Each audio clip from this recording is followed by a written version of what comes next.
আসসালামু আলাইকুম আরহামতুল্লাহি আবরাকাতুহ। আল ইতিসাম টিভির সম্মানিত দর্শক মণ্ডলী, প্রশংসা আল্লাহ সুবহানাহু তাআলার জন্য, শান্তি অবতীর্ণ হোক মুহাম্মদ সাল্লাল্লাহু আলাইহি ওয়াসাল্লামের প্রতি। উসুলে হাদিসের তৃতীয় পর্বে আজকে শুরুতেই আপনাদের উদ্দেশ্যে কিছু জরুরি জ্ঞাতব্য, যা আমাদের এই উসুলে হাদিসের নিয়মিত দার্সটি, যার দুটি পর্ব আপনারা ইতিসাম টিভিতে দেখেছেন। এই উসুলে হাদিসের পর্বগুলো আমরা মূলত মদিনা ইসলামী বিশ্ববিদ্যালয়ের কুল্লিয়াতুল হাদিস, যেটা সারা পৃথিবীতে বিশ্ববিদ্যালয়গুলোর মধ্যে হাদিস বিভাগ হিসেবে সর্বশ্রেষ্ঠ মনে করা হয়, সেই কুল্লিয়াতুল হাদিস বিভাগের উসুলে হাদিসের যে সিলেবাস আছে, আমরা মূলত সেই সিলেবাসকে সামনে রেখেই দার্স শুরু করেছি। সেই সিলেবাসেই আমরা প্রথম পর্বে উসুলে হাদিস সম্পর্কে আলোচনা করেছি, উসুলে হাদিস কি। তারপরের পর্বে উসুলে হাদিসের ইতিহাস সম্পর্কে আলোচনা করেছি। এখন মদিনা ইসলামী বিশ্ববিদ্যালয়ের সিলেবাসের জরুরি একটা অংশ দেওয়া আছে, আদাব ও তালিবুল ইলম, যে একজন হাদিসের ছাত্রের চরিত্র এবং বৈশিষ্ট্য কেমন হওয়া উচিত সে বিষয়ে। তো এই বিষয়ে আমি আলোচনা লম্বা করব না, বরং শুধু সিলেবাস থেকে পয়েন্টগুলো উল্লেখ করব এবং তার সাথে দুই একটা ঘটনা যদি প্রয়োজন মনে করি তাহলে বলবো ইনশাআল্লাহ। একজন ছাত্রের আদব বা শিষ্টাচারকে সিলেবাসে 4 ভাগে ভাগ করা হয়েছে। ছাত্রের শিষ্টাচার তার নিজের ভিতরে, ছাত্রের শিষ্টাচার তার শায়খের সাথে, ছাত্রের শিষ্টাচার তার বন্ধুদের সাথে, ছাত্রের শিষ্টাচার তার কিতাব, তার বই, তার খাতা, তার কলমের সাথে, প্রত্যেক যা কিছু দিয়ে সে জ্ঞান অর্জন করে তার সাথে। নিজের ভিতরে যে বৈশিষ্ট্যগুলো থাকার কথা এখানে উল্লেখ করা হয়েছে, তার মধ্যে 1 নম্বর হচ্ছে তাতহীরুল কলব মিনাস সিফাত আল মাযমুমাহ কাল হাসাদ, অন্তরকে খারাপ চরিত্র থেকে মুক্ত করা। তন্মধ্যে অন্যতম হচ্ছে হিংসা। 2 আল ইখলাস ফি তালাবিল ইলম, দুনিয়ার জন্য নয়, সুনামের জন্য নয়, খ্যাতির জন্য নয়, টাকা পয়সার জন্য নয়, শুধুমাত্র আল্লাহ সুবহানাহু তাআলার সন্তুষ্টির উদ্দেশ্যে জ্ঞানার্জন করা। 3 রাসূল সাল্লাল্লাহু আলাইহি ওয়াসাল্লামের সুন্নাতকে আঁকড়ে ধরা। 4 ইগতিনামুল ওয়াক্তি ফি তালাবিল ইলম ওয়া তাহসিলিহি, সময় নষ্ট না করে প্রত্যেকটা মিনিট সময়কে কাজে লাগানো জ্ঞানান্বেষণের জন্য। আমাদের উস্তাদেরা বলে থাকেন যে সারা পৃথিবী থেকে কয়েক হাজার, 60-70 হাজার, কয়েক লাখ ছাত্র মদিনা বিশ্ববিদ্যালয়ে ভর্তি হওয়ার জন্য আবেদন করে। তাদের মধ্যে থেকে তোমাদেরকে চয়ন করা হয়েছে। তোমরা যদি তোমাদের সময়কে কাজে না লাগিয়ে নষ্ট করো, তাহলে এর হিসাব কিয়ামতের মাঠে দিতে হবে। তোমার কারণে উম্মতের আরও অনেক মেধাবী ছাত্র তারা মদিনা বিশ্ববিদ্যালয়ে আসতে পারতেছে না।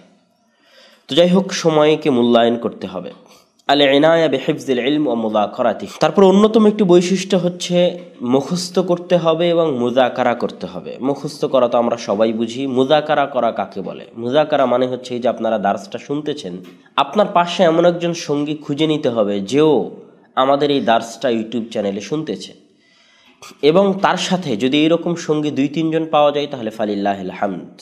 যদি একজন হয়, অন্তত পক্ষে একজন হতেই হবে। তাহলে আপনারা 2 জন মিলে আজকের দার্সের কোন অংশ কেমন বুঝতে পারলেন এবং কিভাবে বুঝতে পারলেন, কোথায় অস্পষ্ট থাকলো, সেটার সমাধান কি, এগুলো নিয়ে পরস্পরের মধ্যে আলোচনা হওয়ার নামই হচ্ছে মুযাকারাহ।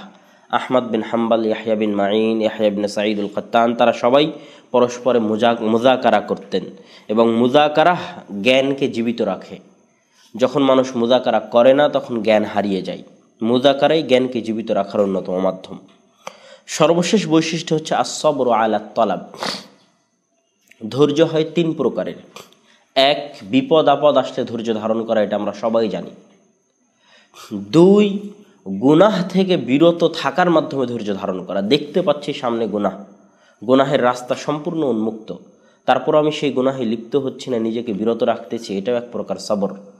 আর 3 নম্বর সবর হচ্ছে ভালো কাজের উপর ধৈর্য ধারণ করা। তার মানে ভালো কাজ 1 দিন করলেন, 10 দিন করলেন না, এটা ধৈর্য ধারণ হলো না। ভালো কাজ যখন শুরু করেছেন নিয়মিত করতে থাকুন, অল্প হলেও। রাসূল সাল্লাল্লাহু আলাইহি ওয়াসাল্লাম বলেছেন হাদিসে যে আল্লাহর নিকটে প্রিয় আমল হচ্ছে অল্প হলেও একটা আমল নিয়মিত করতে থাকা। তো এই নিয়মিত করতে থাকার নাম হচ্ছে ধৈর্য ধারণ করা। তেমনি ইলম অর্জন করা একটি কল্যাণকর কাজ।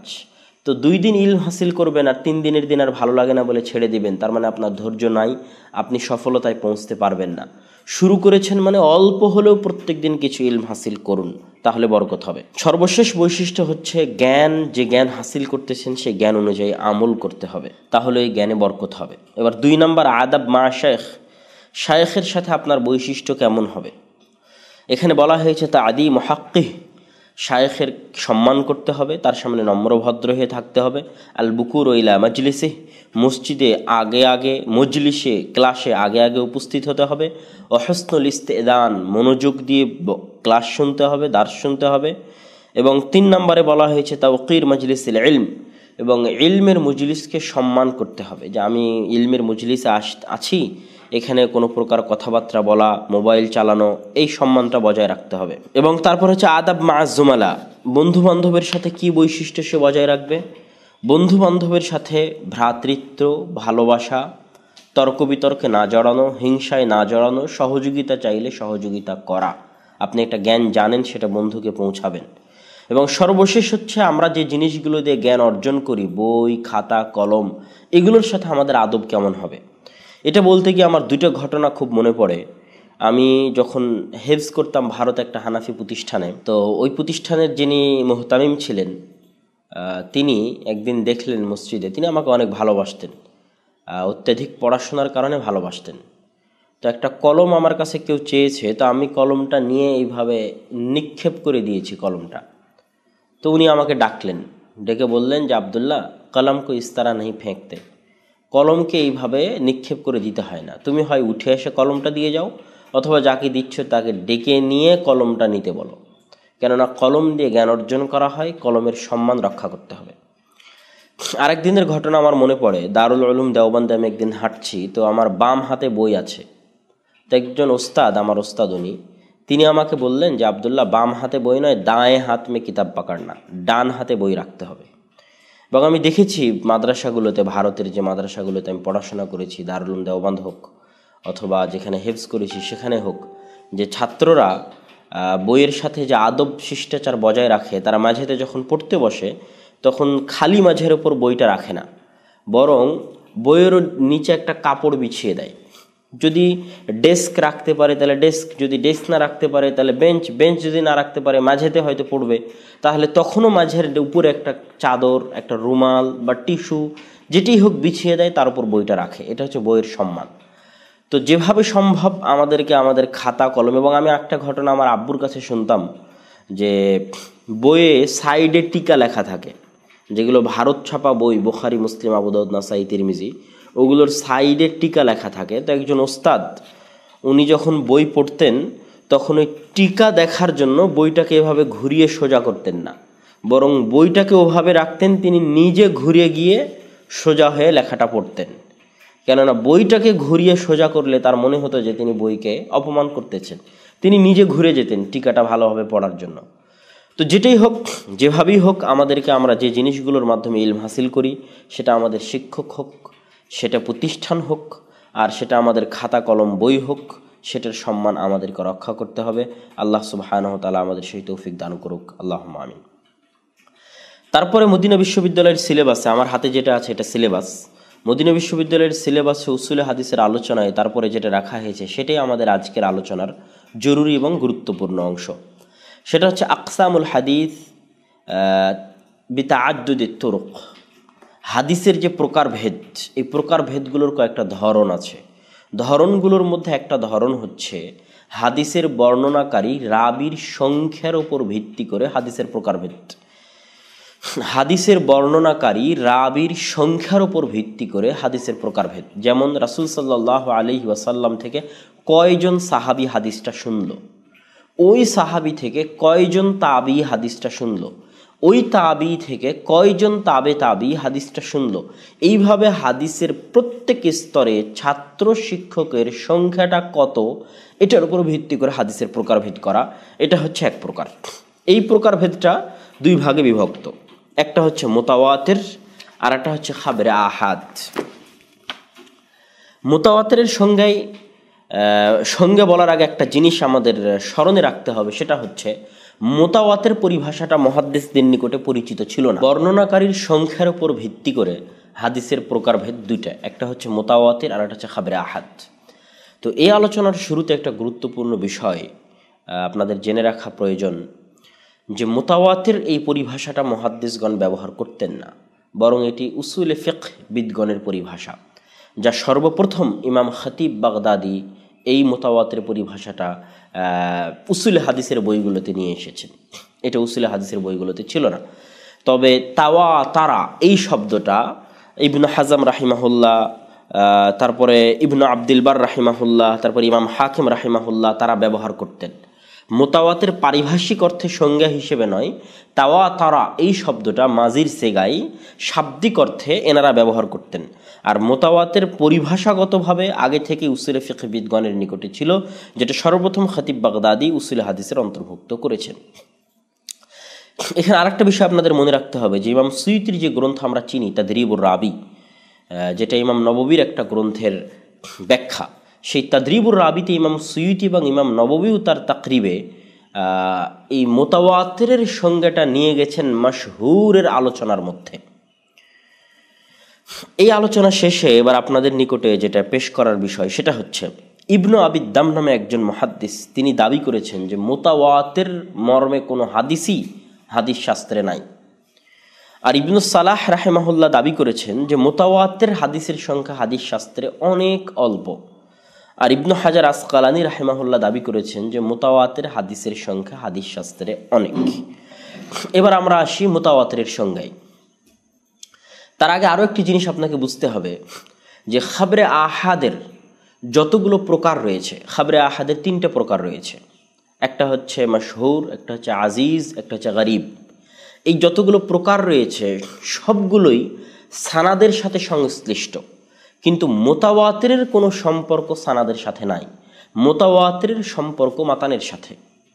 মুতাওয়াতির হচ্ছে এমন হাদিস যার মধ্যে চারটা শর্ত পাওয়া যায়।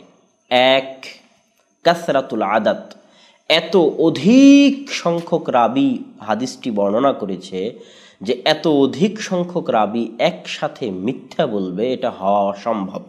এটা হলো এক নম্বর শর্ত। দুই নম্বর শর্ত, এই রকম অধিক সংখ্যক বর্ণনাকারী হাদিসটির প্রত্যেকটা স্তরে আছে। সাহাবিদের স্তরেও 60-70 জন, 50 জন অধিক সংখ্যক, তাবিদের স্তরেও এরকম অধিক সংখ্যক, তাবিদের স্তরেও এরকম অধিক সংখ্যক। হাদিসটার প্রত্যেক স্তরে এরকম অধিক সংখ্যক রাবি হাদিসটি বর্ণনা করেছে।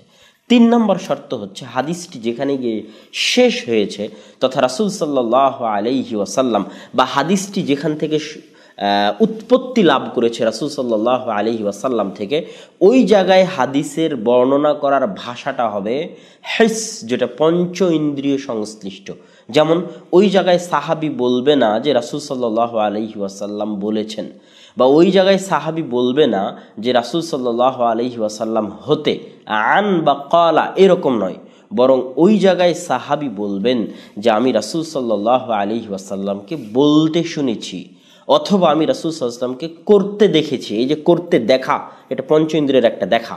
আর এটা হচ্ছে বলতে শোনা, এই যে শুনেছি বলতে, এটা হচ্ছে পঞ্চ ইন্দ্রিয়ের একটা। এই জাতীয় শব্দ থাকবে যেখানে হাদিসের উৎপত্তি হবে, সেখানে যে সামি'তু অথবা রাআইতু, আমি রাসূল সাল্লাল্লাহু আলাইহি ওয়াসাল্লামকে দেখেছি অথবা রাসূল সাল্লাল্লাহু আলাইহি ওয়াসাল্লামকে বলতে শুনেছি। এবং চতুর্থ শর্ত বা চতুর্থ যে বিষয়টা মুতাওয়াতির হাদিসের সাথে, যে যখন এই তিনটে জিনিস পাওয়া যাবে, এক, অধিক সংখ্যক রাবি, দুই, প্রত্যেক স্তরে অধিক সংখ্যক রাবি, আর তিন, হাদিসের শেষ অংশটা হিস, অনুভব শক্তির উপর, আর চার, তখন এই হাদিসটা আমাদেরকে ইলমে কাতঈ বা ইলমে ইয়াকিনের ফায়দা দিবে। এই ইলমে কাতঈ আর ইলমে ইয়াকিনি কি? এটা একটি মান্তিকের পরিভাষা। মান্তিকের পরিভাষায় বলা হয়ে থাকে যে দিন যেমন হয়েছে, রাত যেমন হয়েছে, এটা যেমন মানুষকে বুঝার জন্য চিন্তা ভাবনা করা লাগে না, বরং উইদাউট এনি থিঙ্কিং, কোনো প্রকার চিন্তা ভাবনা ছাড়াই মানুষ বুঝতে পারে যে রাত হয়ে গেছে। কোনো প্রকার চিন্তা ভাবনা ছাড়াই মানুষ বুঝতে পারে যে দিন হয়ে গেছে। কোনো প্রকার চিন্তা ভাবনা ছাড়াই যখন মানুষ আগুনে আঙ্গুল দেয়, যখন তাকে গরম লাগে, তখন চিন্তা ভাবনা করা লাগে না যে আমাকে গরম লাগতেছে। তো এই দিন হওয়া, রাত হওয়া, এটা যেমন ইয়াকিন নিশ্চিত কোনো চিন্তা ভাবনা ছাড়াই, ঠিক মুতাওয়াতের হাদিস যে সহি আল্লাহ রাসূলের হাদিস, এটার জন্য কোনো চিন্তা ভাবনার প্রয়োজন নাই, এটার জন্য সানাদের কোনো তাহকিকের প্রয়োজন নাই, রাবিদের অবস্থা যাচাই বাছাইয়ের কোনো প্রয়োজন নাই, বরং রাবিদের অবস্থা যাচাই বাছাই ছাড়াই, সানাদ দেখা ছাড়াই যখন একটা হাদিস মুতাওয়াতির হয়ে যাবে, তখন কোনো প্রকার চিন্তা ভাবনা ছাড়াই সেই হাদিসটা রাসূল সাল্লাল্লাহু আলাইহি ওয়াসাল্লামের হাদিস বলে গণ্য হবে। এটা হচ্ছে মুতাওয়াতির। এবার আমরা আসি যে মুতাওয়াতিরের এই যে সংখ্যাধিক্যটা, এই সংখ্যাধিক্যটার মানে কি। তো কেউ কেউ বলেছে, যেমন ইমাম বাকিল্লানি বলেছে প্রত্যেক স্তরে 5 জন হতে হবে, কেউ কেউ বলেছে প্রত্যেক স্তরে 10 জন হতে হবে, কেউ কেউ বলেছে মুসা আলাইহিস সালাম 40 জন নিয়ে গেছিলেন, এই জন্য প্রত্যেক স্তরে 40 জন হতে হবে। এইরকম মেলা অনেক মন্তব্য আছে। কেউ কেউ বলেছে প্রত্যেক স্তরে অন্তত 7 জন হতে হবে।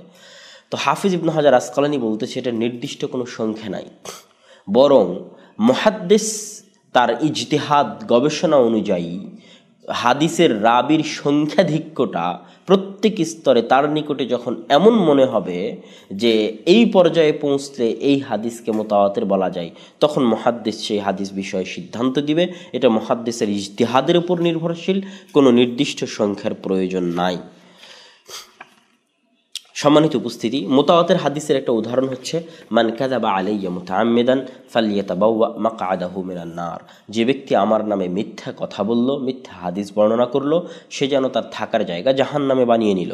এই হাদিসটি 62, ইমাম ইবনুস সালাহের মতে, আর ইমাম নববীর মতে 200, আর ইমাম ইরাকির মতে 70-এর অধিক সাহাবী থেকে বর্ণিত। তো এবং এই হাদিসের প্রত্যেক স্তরে এরকম সংখ্যাধিক্য আছে। সাহাবীদের সংখ্যায় যেমন 60-70, কেউ বলেছে 200 জন, সেরকম প্রত্যেক স্তরে সংখ্যাধিক্য আছে। এই জন্য এই হাদিসটিকে মান কাযাবা আলাইয়া মুতাআম্মিদান ফালইয়াতাবাওয়া মাকআদাহু মিনান নার, এই হাদিসটিকে মুতাওয়াতির হাদিসের অন্তর্ভুক্ত বলে গণ্য করা হয়। এবার আমরা দেখব যে মুতাওয়াতির হাদিসের উপর মুহাদ্দিসগণ কিছু বই পুস্তক লিখেছেন। সেই বই পুস্তকগুলোর মধ্যে অন্যতম একটি কিতাব হচ্ছে ইমাম সুয়ুতি রাহিমাহুল্লাহর লিখিত কিতাব, সেটা হচ্ছে আল ফাওয়াইদুল মুতাকাতিরাহ ফিল আখবারিল মুতাওয়াতিরাহ। এবং এই বইটিকে তিনি কয়েকবার সংক্ষিপ্ত করেছেন, যেটা আল আজহারুল মুতানাসিরাহ অথবা কাতফুল আজহারিল মুতানাসিরাহ, এই 2 নামে প্রসিদ্ধ। এই বইয়ে ইমাম সুয়ুতি রাহিমাহুল্লাহ মুতাওয়াতির হাদিসগুলো জমা করার চেষ্টা করেছেন। তবে এখানে একটি মজার বিষয় উল্লেখ্য যে ইমাম সুয়ুতি রাহিমাহুল্লাহ এই যে বইটি লিখেছেন মুতাওয়াতির হাদিসের উপর, এই বইটিকে তিনি আলাল আবওয়াব অধ্যায় আকারে সাজিয়েছেন। তিনি বইটিকে যেমন সালাত, সিয়াম, হজ, জাকাত এরকম অধ্যায় আকারে সাজিয়েছেন ইমাম সুয়ুতি রাহিমাহুল্লাহ তার মুতাওয়াতির সংক্রান্ত এই বইটিকে।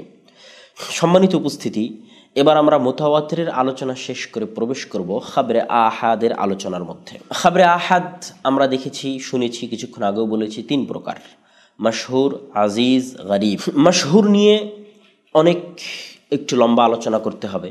আমি আলোচনাগুলো এই জন্য বেশি ডিটেইলস করতেছি যে যারা বুঝতে পারবেন তারা হয়তো সারমর্ম শুনেই বুঝে যাবেন। আলোচনার শেষে আমরা একটা সারমর্ম পেশ করব। তো মাশহুর হাদিস বিষয়ে যে বিষয়টি আমাদের জানা থাকতে হবে সেটি হচ্ছে যে মাশহুর একটা হচ্ছে ইস্তিলাহি আর একটা হচ্ছে গায়র ইস্তিলাহি। একটা হচ্ছে পরিভাষাগত মাশহুর আর একটা হচ্ছে শাব্দিক অর্থে মাশহুর। তো শাব্দিক অর্থে মাশহুরটাই বেশি জনসমাজে প্রচলিত, এবং মাশহুরের ওপর যত বই লিপিবদ্ধ করা হয়েছে সব বই শাব্দিক অর্থে মাশহুরকে সামনে রেখে লিপিবদ্ধ করা হয়েছে। শাব্দিক অর্থে মাশহুর মানে প্রসিদ্ধ হাদিস।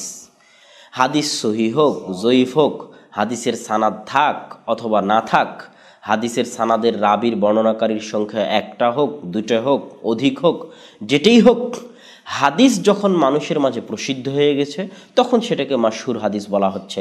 এটা হচ্ছে শাব্দিক অর্থে মাশহুর হাদিস। যেমন একটা হাদিস আমাদের মাঝে প্রসিদ্ধ যে জ্ঞান অর্জনের জন্য চীন হলেও যাও, এই হাদিসটা আমাদের মাঝে প্রসিদ্ধ হচ্ছে। হাদিস মিথ্যা, জাল হাদিস, কোনো ভিত্তি নাই, কিন্তু এটা একটি প্রসিদ্ধ হাদিস। তো এইরকম হাদিস যখন মানুষের মুখে প্রসিদ্ধ হয়ে যায় তখন সেটাকে শাব্দিক অর্থে মাশহুর বলা হয়। এবং মাশহুরের উপর যত গ্রন্থ লিপিবদ্ধ করা হয়েছে সব গ্রন্থেই শাব্দিক অর্থে মাশহুরকে সামনে রেখে লিপিবদ্ধ করা হয়েছে।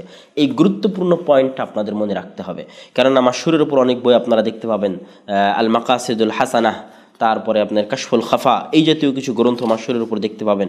এগুলো সবই, এবং ইমাম সুয়ুতির একটা গ্রন্থ আছে মাশহুরের উপর, এগুলো সবই মাশহুরের শাব্দিক অর্থকে সামনে রেখে লিপিবদ্ধ করা হয়েছে এই গ্রন্থগুলো।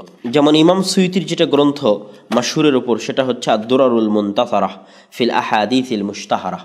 এখানে একটু মজার কথা বলে রাখি যে ইমাম সুয়ুতি মুতাওয়াতিরের উপর যে গ্রন্থ লিখেছিলেন ওটা ছিল অধ্যায় আকারে, আর মাশহুরের উপর যে গ্রন্থ লিখেছেন এটা ছিল হরুফে মুআজাম, ডিকশনারি যেমন অক্ষর আকারে সাজানো থাকে এ বি সি ডি আলিফ বা তা সা, ওই রকম অক্ষরক্রম অনুযায়ী তিনি তার মাশহুরের উপর যে গ্রন্থটি লিখেছেন সেটা অক্ষরক্রম অনুযায়ী লিখেছেন। তো সম্মানিত উপস্থিতি, মাশহুরের উপর যত গ্রন্থ আছে সব গ্রন্থ শাব্দিক অর্থে মাশহুরকে ভিত্তি করে লেখা হয়েছে। এবার আমরা আসি মাশহুরের পরিভাষাগত সংজ্ঞা। মাশহুরের পরিভাষাগত সংজ্ঞা নিয়ে যেটা সমস্যা সেটা হচ্ছে কেউ মাশহুরকে মুতাওয়াতিরের অন্তর্ভুক্ত করে দিয়েছে, কেউ মাশহুরকে আলাদা করেছে, আবার কেউ মাশহুরকে খাবরে আহাদের অন্তর্ভুক্ত করেছে। এটা হলো প্রথম কথা। তন্মধ্যে জমহুর মুহাদ্দিসগণ মাশহুরকে খাবরে আহাদের অন্তর্ভুক্ত করেছেন, যেটা আমরাও খাবরে আহাদের অন্তর্ভুক্ত করে মাশহুরের আলোচনা করতেছি। এই জমহুর মুহাদ্দিসদের মধ্যে অন্যতম হচ্ছে হাফিজ ইবনে হাজার আসকালানী। আর হানাফি উলামায়ে কেরাম মাশহুরকে আলাদা মুস্তাকিল একটা প্রকার হিসেবে গণ্য করেছে। আর হানাফিদের মধ্যে ইমাম জাসসাস রাহিমাহুল্লাহ মাশহুরকে মুতাওয়াতিরের অন্তর্ভুক্ত করেছেন, আর ইমাম সুয়ুতি আর ইমাম নববী মুতাওয়াতিরকে মাশহুরের অন্তর্ভুক্ত করেছেন। এগুলো হচ্ছে ইমামদের মতভেদ, ইখতিলাফ, যেটা যারা উঁচু জ্ঞান অর্জন করতে চায়, সূক্ষ্ম জ্ঞান রাখতে চায় তাদের জন্য। তো সম্মানিত উপস্থিতি, হানাফিগণ যখন মাশহুরকে একটা আলাদা প্রকার করেছে তখন তাদের সংজ্ঞাটা কি? হানাফিগণ যখন মাশহুরকে একটা আলাদা প্রকার করেছে তখন তাদের সংজ্ঞা হচ্ছে এমন হাদিস, পারিভাষিক সংজ্ঞা, এমন হাদিস যেটা শুরুতে ছিল খাবরে আহাদ, তথা শুরুতে এই হাদিসের সাহাবীর স্তরে হোক বা তাবির স্তরে হোক বর্ণনাকারীর সংখ্যা ছিল একজন দুইজন, অল্প, খাবরে আহাদ, গরিব। কিন্তু পরবর্তীতে গিয়ে দ্বিতীয় শতাব্দী হিজরিতে গিয়ে, তৃতীয় শতাব্দী হিজরিতে গিয়ে এই হাদিসটার বর্ণনাকারীর সংখ্যা অধিক হয়ে যায় তাবির স্তরে, তারপরে গিয়ে এই হাদিসের বর্ণনাকারীর সংখ্যা অধিক হয়ে যায়। এটা হচ্ছে হানাফিদের নিকটে মাশহুরের যেটা মুস্তাকিল মাশহুর তারা মনে করে সেটার সংজ্ঞা। এবার আমরা আসি, ইবনু মান্দা রাহিমাহুল্লাহ মাশহুরের একটা আলাদা সংজ্ঞা দিয়েছেন। ইবনু মান্দা রাহিমাহুল্লাহ মাশহুরের সংজ্ঞা দিতে গিয়ে বলেছেন যে একজন নির্দিষ্ট ইমাম যার নিকটে এসে বিভিন্ন সানাদ জমা হয়। কিছু ইমাম পৃথিবীতে এমন ছিলেন যারা এত হাদিস বর্ণনা করেছেন এবং এত শহর ভ্রমণ করেছেন এবং এত শিক্ষকের নিকট থেকে হাদিস শুনেছেন এবং এত লক্ষ লক্ষ ছাত্র তাদের নিকট থেকে হাদিস শুনেছে যে খুব কম হাদিসই আছে যেই হাদিসের সানাদের রাবির মধ্যে তারা থাকেন না, বরং অধিকাংশ হাদিসের সানাদের রাবির মধ্যে তারা থাকেন। অধিক সংখ্যক শাইখ থেকে হাদিস শোনার কারণে, অধিক শহর ভ্রমণ করার কারণে এবং লক্ষ লক্ষ ছাত্র থাকার কারণে। তো তাদেরকে, এই ধরনের রাবিদেরকে বলা হয় মাদার, ভিত্তি। যেমন ইমাম জোহরি, প্রচুর হাদিস পাবেন যে হাজার হাজার ছাত্র হাদিসটা বর্ণনা করতেছে, করতে করতে করতে করতে হাদিসটা সে ইমাম জোহরিতে জমা হয়ে গেছে। আবার ইমাম জোহরি এই হাদিসটা শত শত 10 জন 12 জন 15 জন শাইখ থেকে বর্ণনা করতেছে। তো ইমাম জোহরি হলো ভিত্তি। এরকম বহু মুহাদ্দিস আছে যারা এত সংখ্যক হাদিসের বর্ণনাকারী এবং তাদের ছাত্র এত সংখ্যক, তাদের শিক্ষক এত সংখ্যক যে তাদেরকে হাদিস শাস্ত্রে বলা হয় মাদার, ভিত্তি। তো ইবনু মান্দা রাহিমাহুল্লাহ বলতেছেন তিনি আজিজের সংজ্ঞা, তিনি গারিবের সংজ্ঞা, তিনি মাশহুরের সংজ্ঞা সব কিছুকেই এই মাদার কেন্দ্রিক করেছেন।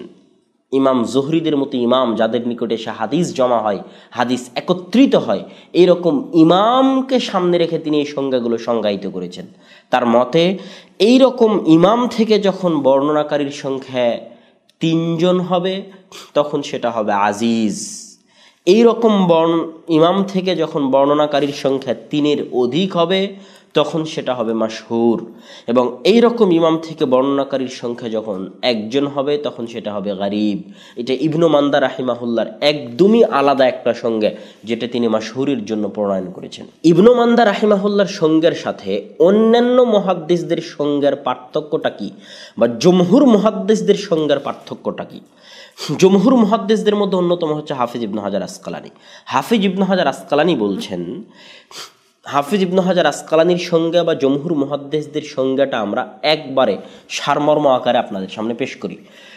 সেটা হচ্ছে হাদিসের যে কোনো স্তরে, হাদিসের যে কোনো স্তরে যখন বর্ণনাকারীর সংখ্যা একজন হয় তখন সেটা হয় গারিব। যখন বর্ণনাকারীর সংখ্যা দুইজন হয় তখন সেটা হয় আজিজ।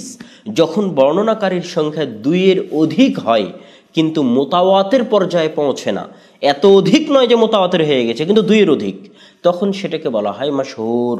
এটা হচ্ছে জমহুর মুহাদ্দিসদের বা হাফিজ ইবনে হাজার আসকালানি রাহিমাহুল্লাহর প্রণীত সংজ্ঞা। এই সংজ্ঞায় দুটো কথা আপনাকে মনে রাখতে হবে। সেটা কি এবং এই সংজ্ঞার উপরই এখন হাদিস শাস্ত্র চলে। সেটা হচ্ছে যেমন একটা হাদিস আপনি দেখলেন যে তাবিদের যুগে হাদিসটা বর্ণনা করেছে একজন, কিন্তু সাহাবি 50-60 জন, 50-60 জন সাহাবি থেকে একজন তাবি হাদিস বর্ণনা করেছে। আর ওই একজন তাবি থেকে হাদিস আবার বর্ণনা করেছে 50, 60, 60, 70। তখন আপনি এই হাদিসের উপর কি হুকুম আরোপ করবেন? তখন আপনার এক কথা একটা মাথায় রাখতে হবে যে আমি বলেছি যে যে কোনো স্তরে সর্বনিম্ন সংখ্যা যেটা সেটার উপর হুকুম আরোপ করা হবে। হাদিসের যে কোনো স্তরে রাবিদের সংখ্যার যেটা সর্বনিম্ন সেটাকে মানদণ্ড ধরে সেটাকে ভিত্তি করে হাদিসের উপর হুকুম লাগানো হয়। যে কোনো স্তরে যদি দেখা যায় একজন এটাই সর্বনিম্ন, তাহলে হাদিসের অন্য স্তরে রাবির সংখ্যা যতই হোক না কেন হাদিসকে বলা হবে গরিব। হাদিসের যে কোনো স্তরে সর্বনিম্ন সংখ্যা যদি দেখা যায় দুইজন, চাহে তার আগের স্তরে 100 জন হোক, চাহে তার পরের স্তরে 1000 জন হোক, তাহলে ওই দুইজন যেহেতু সর্বনিম্ন, এটাকে সামনে রেখে এটাকে ভিত্তি করে হাদিসের উপর হুকুম লাগানো হবে হাদিস আজিজ। আর যদি দেখা যায় দুইয়ের অধিক কিন্তু মোতাওয়াতের পর্যায়ে পৌঁছেনি, তাহলে তখন হাদিসের উপর হুকুম আরোপ করা হবে মাশহুর। এটা হচ্ছে জমহুর মুহাদ্দিসদের নিকটে মাশহুরের সংজ্ঞা। তাহলে ইবনু মান্দা রাহিমাহুল্লাহর সাথে জমহুর মুহাদ্দিসদের মাশহুরের সংজ্ঞার দুটো পার্থক্য। এক, জমহুর মুহাদ্দিসরা সকল স্তরকে গণার মধ্যে আনেন, সকল স্তরকে। আর ইবনু মান্দা রাহিমাহুল্লাহ নির্দিষ্ট একজন মাদার ইমাম থেকে নিয়ে তারপরে ওই ইমামের আগে, ইমাম জোহরির আগে হাদিসের রাবির বর্ণনাকারীর সংখ্যা কত ছিল এটা ধর্তব্য নয়। ইমাম জোহরি মাদার, ইমাম জোহরি থেকে কয়জন বর্ণনা করতেছে এটা হচ্ছে ইবনু মান্দার নিকটে ধর্তব্য, আর জমহুর মুহাদ্দিসের নিকটে সকল স্তর ধর্তব্য। দুই, দ্বিতীয় পার্থক্য কি? ইবনু মান্দা রাহিমাহুল্লাহ 3 জন হওয়ার পরেও সে হাদিসকে আজিজ বলতেছেন। তার নিকটে আজিজের সংজ্ঞায় ইমাম জোহরি থেকে বর্ণনাকারীর সংখ্যা যদি 3 জন হয় তাহলে হাদিস হবে আজিজ। কিন্তু মুহাদ্দিসদের, জমহুর মুহাদ্দিসদের নিকটে যে কোনো স্তরে বর্ণনাকারী যদি 2 জন হয় তাহলে সেটা হবে আজিজ। তারা 3 জন, জমহুর মুহাদ্দিসদের নিকটে 3 জন হওয়া বা 3-এর বেশি হওয়া এটা মাশহুরের সংখ্যার অন্তর্ভুক্ত। 2-এর অধিক হলেই মাশহুরে চলে যাবে জমহুর মুহাদ্দিসদের নিকটে। কিন্তু ইবনু মান্দা রাহিমাহুল্লাহর নিকটে 3 জনটা আজিজ, আর 3-এর অধিক হলে সেটা মাশহুরের অন্তর্ভুক্ত হবে। এই হলো ইবনু মান্দা রাহিমাহুল্লাহর সংজ্ঞার সাথে জমহুর মুহাদ্দিসদের সংজ্ঞার পার্থক্য। সম্মানিত উপস্থিতি, এবার আমরা আসি যে মানুষ মনে করে যে মাশহুর হাদিস হলেই হাদিসটা সহিহ হয়ে গেল। কেউ যদি বলে হাজা হাদিসুন মাশহুরুন তাহলে হাদিস সহিহ, জি না, হাদিস মাশহুর হলেই হাদিস সহিহ হবে এটা ভুল কথা। বরং মাশহুর হাদিস জাল হয়, চাহে শাব্দিক অর্থে হোক চাহে পারিভাষিক অর্থে হোক। যেটা শাব্দিক অর্থে মাশহুর ওটার তো কোনো ভিত্তিই নাই, ওটার জালও হতে পারে, মাউজু হতে পারে, ওটা সানাদের গণনায় মানুষের মুখে প্রচলিত হয়ে গেলেই হলো, তখন সেটা শাব্দিক অর্থে মাশহুর হয়ে যায়। আর যেটা পারিভাষিক অর্থে মাশহুর, পারিভাষিক অর্থে মাশহুর হওয়ার পরেও হাদিস জয়ীফ, হাদিস মাউজু, হাদিস জয়ীফ জিদ্দান হতে পারে। এখানে আরেকটা কথা মনে রাখতে হবে, মাশহুর হাদিসকে কেউ কেউ মুস্তাফিজ নামেও নামকরণ করেছেন। মাশহুর হাদিসকে কেউ কেউ মুস্তাফিজ নামেও নামকরণ করেছেন। সম্মানিত উপস্থিতি, এবার মাশহুর হাদিস এবং মুতাওয়াতির হাদিস এবং রাবিদের সংখ্যার উপর ভিত্তি করে আমরা যে আলোচনাটা করলাম, এই আলোচনাটার একটা সারমর্ম আপনাদের সামনে পেশ করতে যাচ্ছি। এই আলোচনাটার সারমর্ম হচ্ছে যে হাদিসের বর্ণনাকারীর সংখ্যার উপর ভিত্তি করে হাদিসের প্রকারভেদ করা হয়। যে প্রকার ভেদটা করা হয় সেই প্রকার ভেদটা দুই প্রকার, একটা মোতাওয়াতির, একটা খাবরে আহাদ। খাবরে আহাদ আবার তিন প্রকার, মাশহুর, আজিজ, গরিব। মোতাওয়াতির মুহাদ্দিসদের পরিভাষার অন্তর্ভুক্ত ছিল না। ইমাম খাতিব বাগদাদি এটাকে উসুলে হাদিসের মধ্যে নিয়ে এসেছেন। মোতাওয়াতিরের সানাদের সাথে কোনো সম্পর্ক থাকে না। হাদিস যখন মোতাওয়াতির হয়ে যায় তখন এটা নিশ্চিতভাবে সহিহ বা আল্লাহ রাসূলের কথা বলে গণ্য হয়, তখন আর সানাদের রাবিদের যাচাই বাছাই করার প্রয়োজন হয় না। আর খাবরে আহাদের হাদিসগুলোকে সানাদের রাবির অবস্থা যাচাই বাছাই করার প্রয়োজন হয়। খাবরে আহাদের হাদিস যেটা তিন প্রকার, তার মধ্যে মাশহুর হচ্ছে জমহুর মুহাদ্দিসদের সংজ্ঞা অনুযায়ী, সেটা কি? সেটা হচ্ছে যে যখন যে কোনো এক স্তরে হাদিসের বর্ণনাকারীর সংখ্যা হবে দুইয়ের অধিক, তবে মোতাওয়াতের পর্যায়ে পৌঁছবে না, তখন সেটা হবে মাশহুর। যে কোনো এক স্তরে হাদিসের বর্ণনাকারীর সংখ্যা যখন হবে আজিজ, তখন সেটা হবে, যে কোনো এক স্তরে হাদিসের বর্ণনাকারীর সংখ্যা যখন হবে দুইজন, তখন সেটা হবে আজিজ।